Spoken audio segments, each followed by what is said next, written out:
დონალდ ტრამპმა დაადასტურა, რომ ამერიკის შეერთებული შტატები უკრაინას პატრიოტის ტიპის საჰაერო თავდაცვის სისტემებს გაუგზავნის. ტრამპმა პუტინი კიდევ ერთხელ გააკრიტიკა.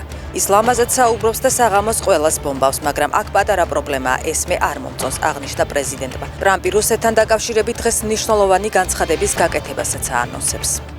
ამერიკის შეერთებული შტატების პრეზიდენტის სპეციალური წარმომადგენელი კიტ კელოგი უკრაინაში ჩავიდა. თავდაცვა, უსაფრთხოების გაძლიერება, შეიარაღება, სანქციები, ჩვენი ხალხის დაცვა, უკრაინასა და შეერთებულ შტატებს შორის თანამშრომლობის გაძლიერება. დაწერა უკრაინის პრეზიდენტის ადმინისტრაციის ხელმძღვანელმა ანდრეი ერმაკმა კელოგთან დაგეგმილი მოლაპარაკებების წინ. ქუთაისში ავარიას 2 ადამიანი ემსხვერპლა, შემთხვევა გვიან ღამით ახალგაზრდობის გამზირზე მოხდა.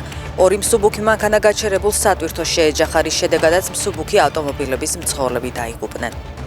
სადღეო სააგენტო ტემპერატურის მატებასთან დაკავშირებით საზოგადოებას აფრთხილებს, რომ იზრდება ტყის ხანძრების რისკი და დაემორჩილონ დადგენილ აკრძალვებს. დღეებში სახანძრო უსაფრთხოების მოთხოვნათა დარღვევა 300 და 500 ლარამდე ჯარიმდება. დაუდევრობით გამოწვეული ხანძრის შემთხვევაში კი კანონი 4-დან 8 წლამდე პატიმრობას ითვალისწინებს.